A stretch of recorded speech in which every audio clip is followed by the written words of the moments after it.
My dear friends, look at me for a moment. Right now, this very second, there's a battle happening inside your skull.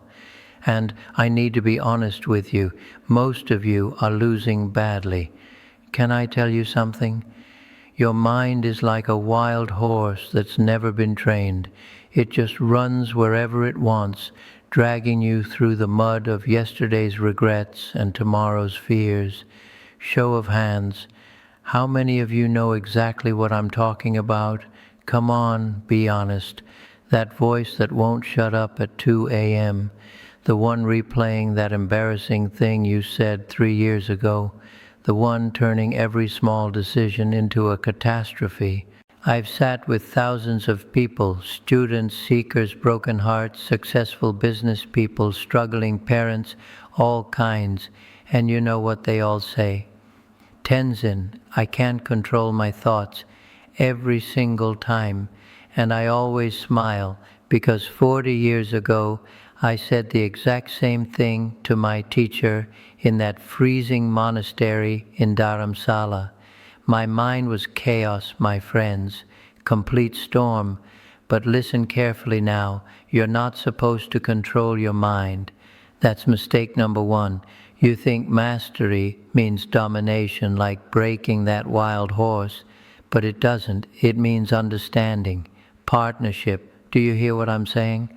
Your mind isn't your enemy. It's a tool nobody taught you how to use. Imagine someone hands you a chainsaw with 0 instructions. Dangerous, right? That's what happened to you. Society gave you this incredibly powerful instrument and said, good luck, figure it out. So you've been hacking away, hurting yourself, exhausting yourself, wondering why everything feels so impossibly hard. Let me ask you something and really think about it right now. How many hours today were you the master of your mind versus being its servant? Be honest with yourself. How many times did you choose your thoughts versus having them choose you? Really count them. This is why you're here. Over these 8 chapters, we are walking together through a transformation. I'm not promising easy, I'm promising worth it. Because on the other side, peace, real peace, the kind that doesn't depend on everything going perfectly, the kind that lives inside you, quiet and unshakable, no matter what storm is raging outside. Stay with me here. Let's begin this journey together. You ready? Close your eyes for a moment. No, really, humor me. Close them. Now tell me, what does your suffering taste like? I know that sounds strange, but stay with me here. In all my decades of practice and teaching, I've discovered what the Buddha taught 2,500 years ago that's more relevant today than ever. There are 3 poisons, 3 root causes destroying your peace right this moment. And my friends, you're drinking them every single day without even knowing it. The first poison, craving. We call it tanha in Pali. This is that desperate hunger inside you saying, I need more.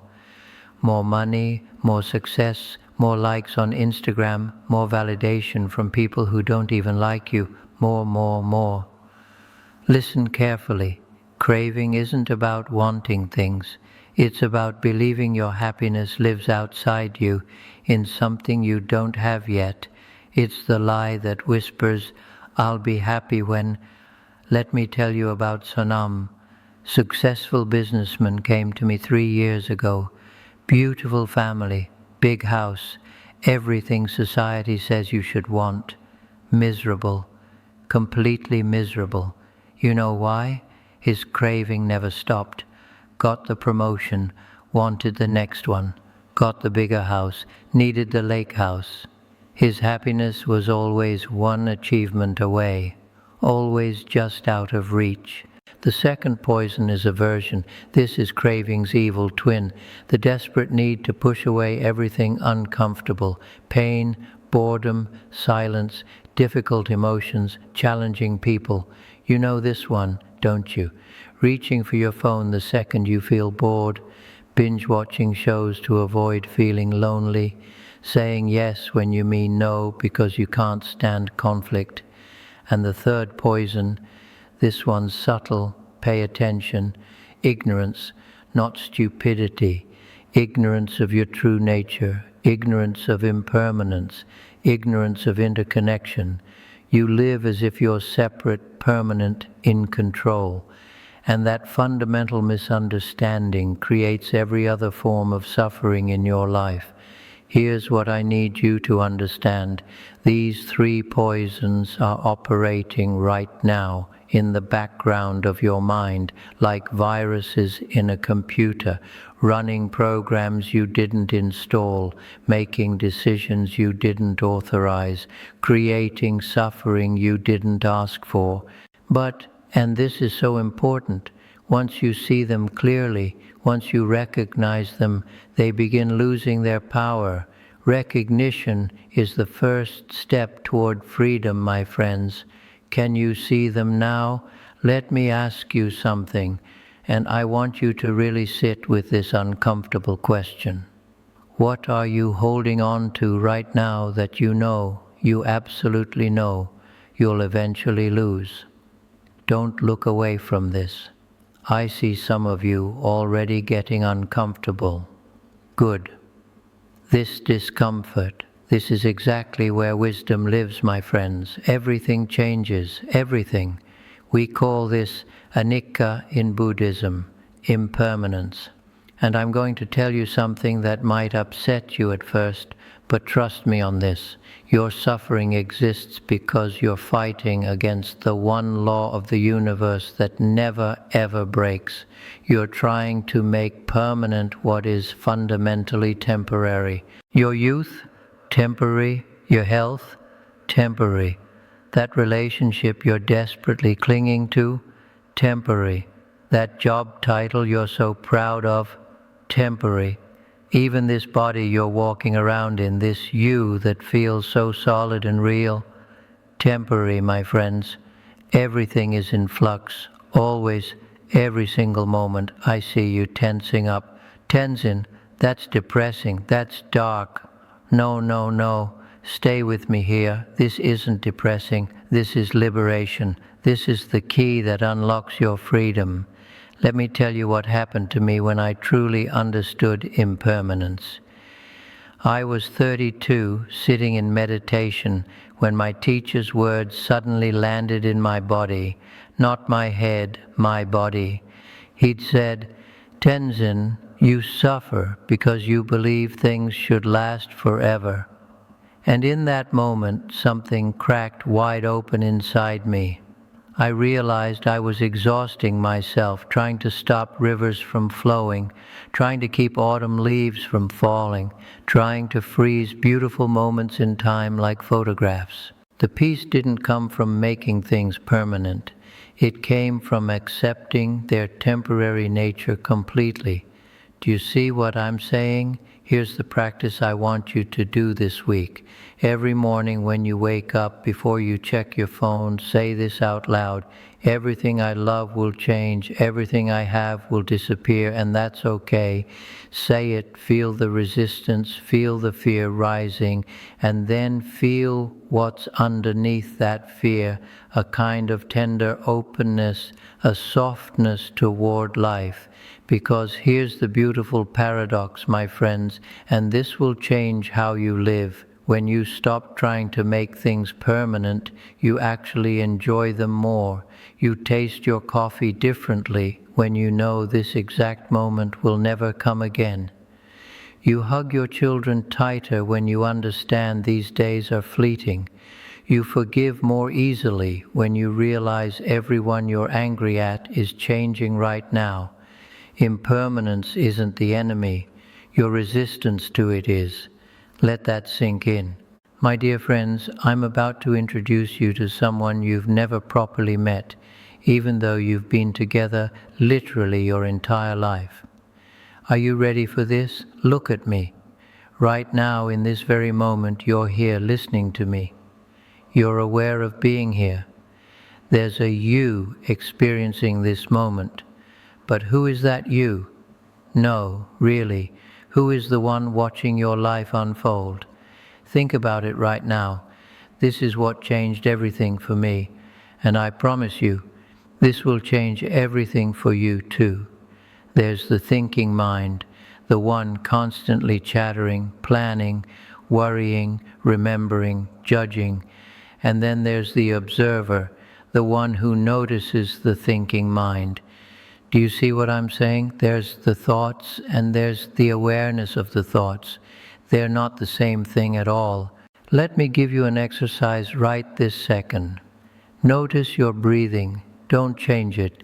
Just notice it. Good. Now notice that you're noticing your breathing. Feel that? There's a you that's aware of the awareness itself. That's the observer, my friends. That's your true nature. That's the part of you that's never been wounded, never been broken, never been confused. It's been there all along, quiet and steady, just watching everything. I remember the day my teacher Lobsang sat me down and said, "Tenzin, you are not your thoughts. You are the sky and thoughts are just clouds passing through." I didn't understand at first. I thought I was my thoughts. When I had angry thoughts, I believed I was an angry person. When I had anxious thoughts, I was an anxious person. Simple, right? But then I started practicing, really practicing. I started spending time with the observer. And slowly, listen carefully now, slowly I realized I could watch my anger without being angry. I could observe my anxiety without being anxious. The thoughts and emotions were still happening, yes, but they weren't me. They were weather patterns moving through the sky of my consciousness. This is so important, my friends. Most people are completely identified with their thoughts.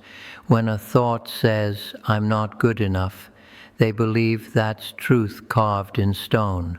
When a thought says, "This will never get better," they believe that's reality. But the observer knows differently. The observer sees thoughts as thoughts, temporary mental events, not ultimate truth. Here's your practice starting today. 3 times, stop whatever you're doing and ask yourself, who is aware of this moment? Not, what am I thinking, but who is aware of these thoughts? Feel into that witnessing presence.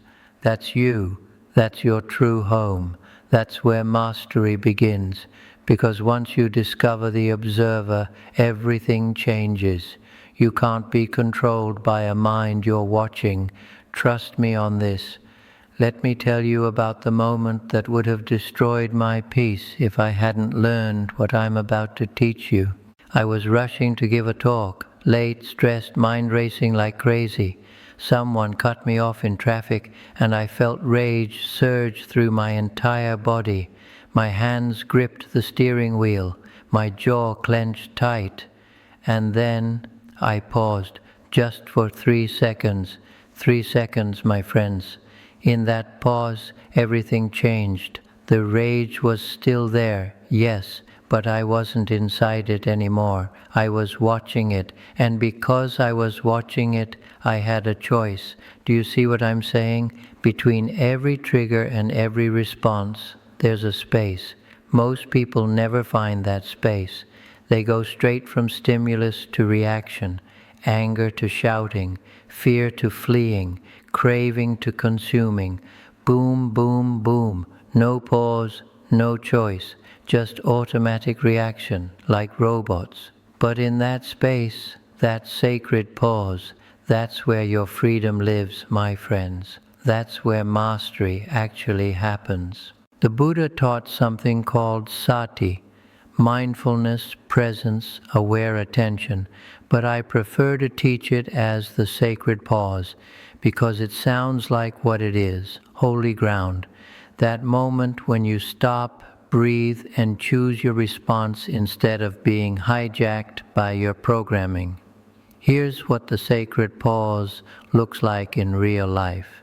Your boss criticizes you unfairly, and instead of defending yourself immediately, You pause. You feel the defensiveness rising like a wave. You notice the story your mind wants to tell, and you breathe. 3 seconds, that's all you need.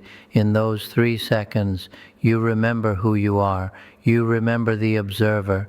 You remember you have choices here. Your child is throwing a massive tantrum in the grocery store, and instead of reacting from frustration and embarrassment, you pause. You feel your own triggered inner child. You notice the impulse to control everything, and you breathe. 3 seconds. In those 3 seconds, wisdom has a chance to arrive instead of just reaction. Let me be very clear about something. I'm not talking about suppressing your emotions. No, no, no, that's toxic.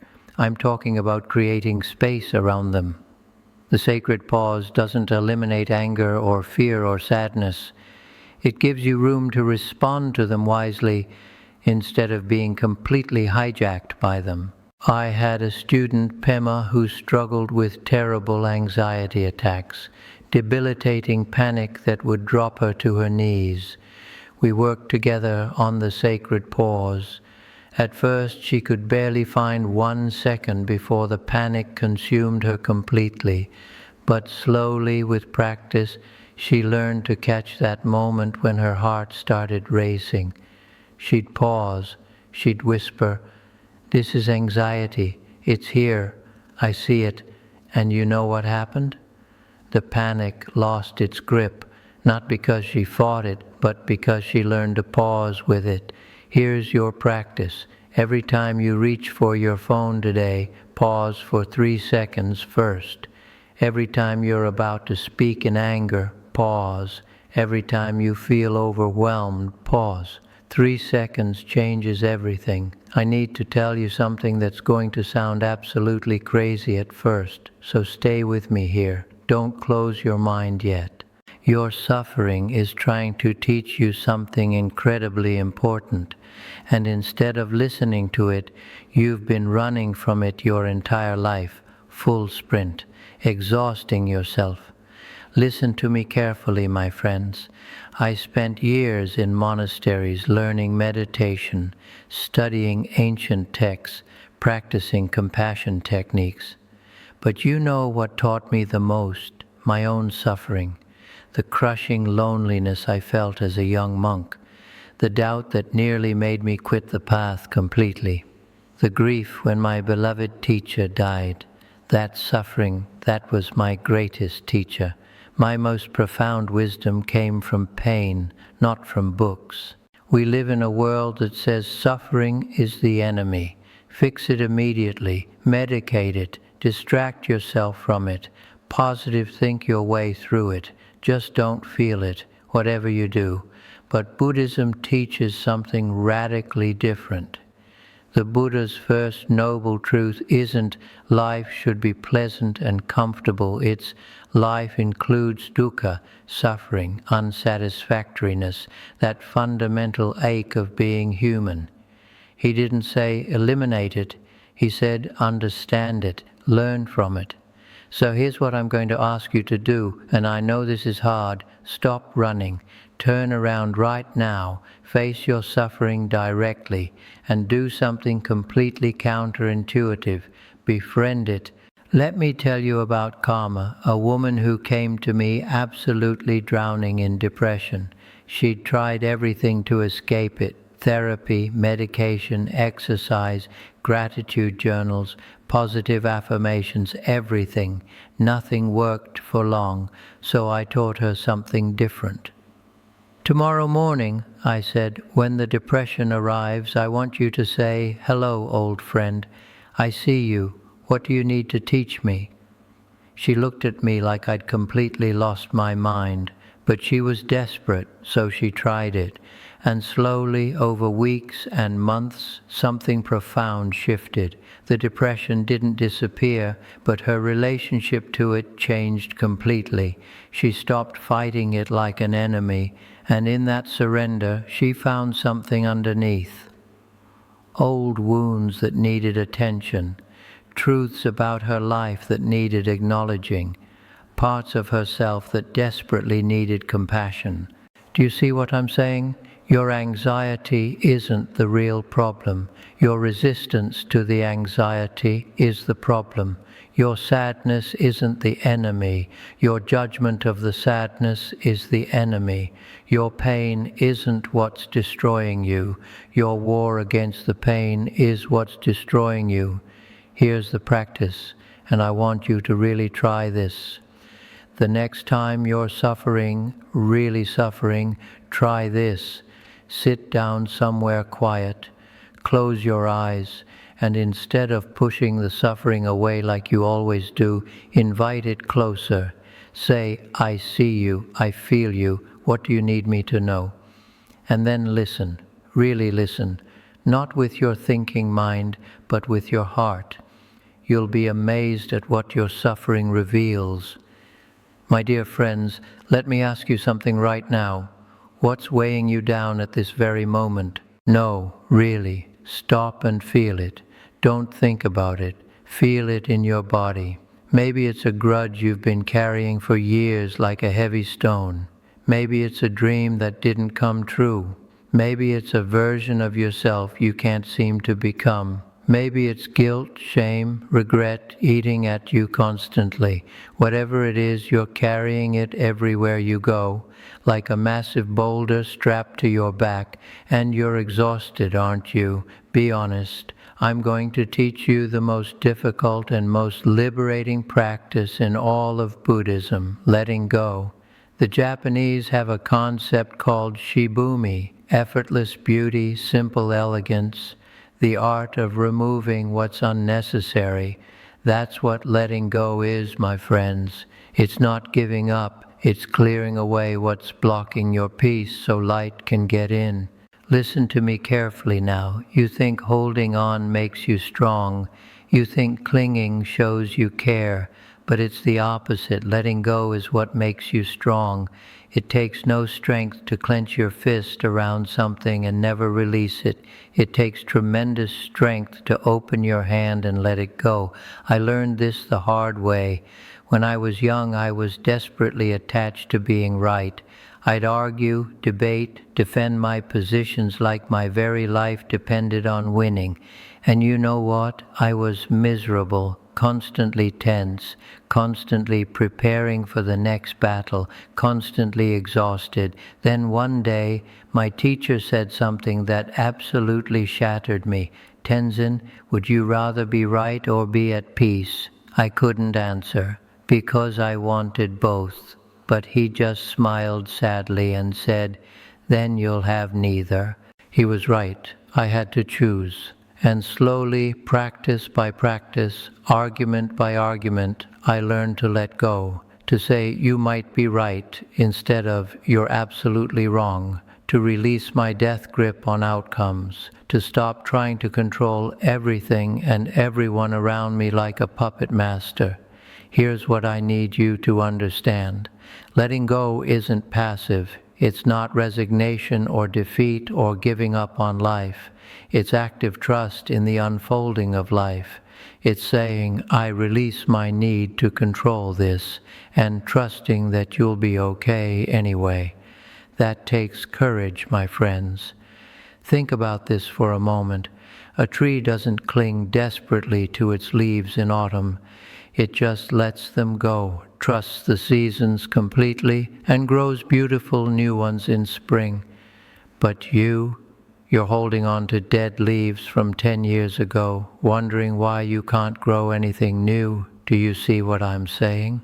Here's your practice, and I want you to take this seriously. Choose one thing to let go of this week. Just one. Maybe it's resentment toward someone who hurt you. Maybe it's an expectation of how your life should look. Maybe it's a habit that's no longer serving you. Write it down on paper, then burn it, bury it, or release it into water. And as you do, say out loud, I release you, I let you go. Thank you for what you taught me, but I don't need to carry you anymore. Feel what happens in your body. Notice the lightness. That's freedom, my friends. My dear friends, we've come a long way together through these 8 chapters, and now we arrive at the most important question of all. How do you actually live this? How do you take everything we've explored and bring it into your messy, complicated, beautiful, ordinary, everyday life? Because here's the truth nobody tells you. Mastery isn't achieved sitting cross-legged on a mountaintop or meditating in a peaceful monastery. It's achieved in traffic jams, in difficult conversations with your spouse, in moments of frustration when your computer crashes, in fear when you get bad news, in overwhelming responsibility when everything's falling apart. It's achieved on a random Tuesday morning when you're running late and your kid just spilled juice everywhere and your mind is screaming and you remember to pause. Let me tell you what my daily practice actually looks like. I wake before dawn, before I check my phone, before I speak to anyone, before I do anything else, I sit. Just 15 minutes. That's all. I meet the observer. I notice what's arising in my mind and body. I set my intention. Today I practice being present. Today I practice compassion. Today I remember impermanence. That's it. 15 minutes. And it changes absolutely everything about my day. Throughout the day, I practice what I call micro returns. Every single time I notice I've been completely lost in thought, planning obsessively, worrying endlessly, ruminating on the past, I return to my breath, return to my body, return to this present moment. Sometimes I return 100 times in one day. And that's perfectly okay, my friends. That's the practice. Each return strengthens the muscle of awareness. Each return is a victory. Before sleep, I do a review, not judgment. Review. There's a big difference. Where did I react instead of respond? Where did I forget the observer? Where did I cause harm? Where did I find peace? I learn from my day honestly, and then I let it all go. Tomorrow is completely fresh. Do you see what I'm saying? Here's what I need you to understand deeply. You won't master your mind once and be done forever. This isn't a destination you arrive at. It's a practice you return to again and again and again for the rest of your life. Some days you'll feel like an enlightened master. Some days you'll feel like a complete beginner who knows nothing. Both are necessary. Both are teaching you something. I had a student once ask me, Tenzin, after 40 years of practice, have you finally mastered your mind? And I laughed, really laughed out loud, because the question itself completely misses the point. I said to him, I still have moments of anger, doubt, fear, frustration, but now there's space around them. Now I see them as weather patterns, not my identity. Now I can choose my response. That's mastery, my friends, not perfection, not the permanent absence of difficult thoughts and emotions, but the presence of choice, the presence of awareness, the presence of peace underneath it all, no matter what's happening on the surface. So here's what I'm asking you to do starting today. Start small. Don't try to transform your entire life overnight. Choose one practice from this book, just one. Maybe it's the sacred pause. Maybe it's befriending your suffering. Maybe it's the 15-minute morning sit. Choose one and commit to it for 30 days. And on the days you forget, because you absolutely will forget, be gentle with yourself. You're unlearning decades of conditioning. That takes time, patience, and tremendous compassion toward yourself. But I promise you this, if you stay with it, something shifts. Not dramatically overnight, but slowly, quietly, like dawn gradually breaking, you'll notice you're different, calmer, clearer, freer. This is your birthright, my friends. This peace, this freedom, this mastery. Go in peace, walk gently, and when you forget, begin again. Always begin again.